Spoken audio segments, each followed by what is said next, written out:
பாரம்பரிய நம்பிக்கைகள் மற்றும் ஆன்மீக கருத்துகளில் இறந்தவர்களின் ஆவிகள் மற்றும் பேய்கள் பற்றிய பல விஷயங்கள் பேசப்பட்டு வருகின்றன. இவற்றில் பல விஷயங்கள் மனித மனதை திருப்திப்படுத்தும் மற்றும் சில சமயங்களில் பயத்தை ஏற்படுத்தும் வகையில் உள்ளன. குறிப்பாக மனிதன் இறந்த பிறகு அவரது ஆவி 12 நாட்கள் வரை வீட்டில் இருக்கும் என சில நம்பிக்கைகள் கூறுகின்றன. இது அனைத்து மதங்களிலும் பாரம்பரிய சடங்குகளிலும் குறிப்பிட்ட விதத்தில் உள்ளடக்கப்பட்டிருக்கிறது. 12 நாட்கள் ஆவி இருப்பதற்கான காரணம். நம்பிக்கைகள் படி ஒரு மனிதன் இறந்த பிறகு அவரது ஆவி தன் வாழ்க்கையை மீளாய்வு செய்யும் காலமாக இந்த 12 நாட்களை பயன்படுத்துகிறது. இதன் போது ஆவி தன் குடும்பத்தினரின் துயரத்தை உணர்கிறது. இறந்த உடலின் அருகே யார் பேசுகிறார்கள், அவர்கள் என்ன சொல்கிறார்கள் என்பதை கேட்கும் திறன் கொண்டதாக கூறப்படுகிறது. இந்த காலகட்டத்தில் நன்றி உணர்வும் அன்பும் கொண்ட மனிதர்கள் அவருக்கு பிரார்த்தனை செய்தால் அது ஆவியின் பயணத்தை எளிதாக்கும் என நம்பப்படுகிறது. சடங்குகளின் முக்கியத்துவம். இந்த 12 நாட்களில் பல சடங்குகள் நடைபெறுகின்றன.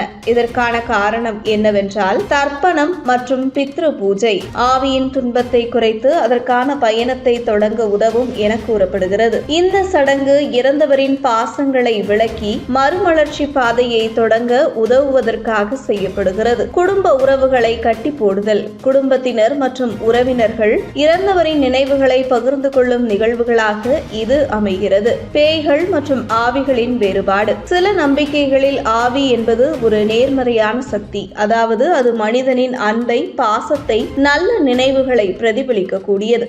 ஆனால் பேய்கள் எனப்படுபவை ஒரு குழப்பமான சக்தியாகவே கருதப்படுகின்றன. அவை பயத்தையும் அமைதி குறையத்தையும் ஏற்படுத்தும் சக்தியாக கூறப்படுகிறது. ஆவிகள் கேட்கும் சக்தி. பழமொழிகள் மற்றும் கதைகளில் கூறப்படுவது போல இறந்தவரின் உடல் இருக்கும் இடத்தில் யார் பேசுகிறார்கள், அவர்கள் சொல்லும் வார்த்தைகள் அனைத்தையும் அந்த ஆவி கேட்கும் திறன் கொண்டதாக கூறப்படுகிறது.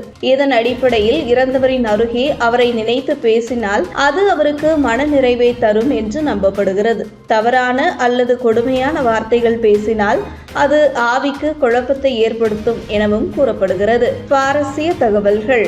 வீட்டில் பாசத்தை உருவாக்குதல்.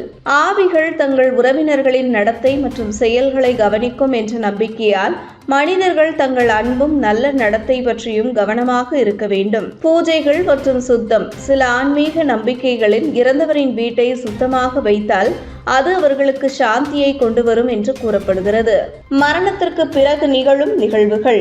மனிதர்கள் தங்கள் வாழ்க்கையில் செய்த நல்ல செயல்களின் பலன் அவர்களின் ஆன்மீக பயணத்திலும் பிரதிபலிக்கும். மனிதரின் வாழ்க்கையில் இறுதி கட்டமான மரணம் மற்றும் அதன் பின்வரும் நிகழ்வுகள் ஆழ்ந்த ஆன்மீக பரிமாணங்களை கொண்டவை.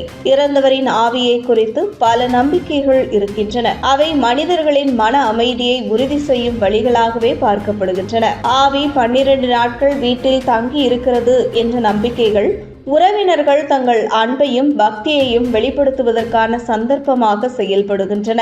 மரண சடங்குகள் மற்றும் பிரார்த்தனைகள் ஆவியின் பயணத்தை எளிதாக்குவதோடு குடும்பத்தினரின் மனதை உறுதியானதாக்கவும் உதவுகின்றன.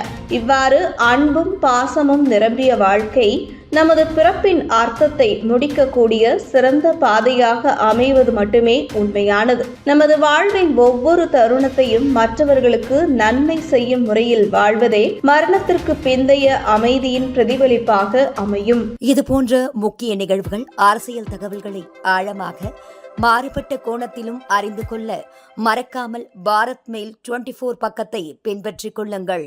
உங்கள் ஒவ்வொரு ஆதரவும் இது போன்ற பல நிகழ்வுகளின் பின்னணியை அறிய உதவும்.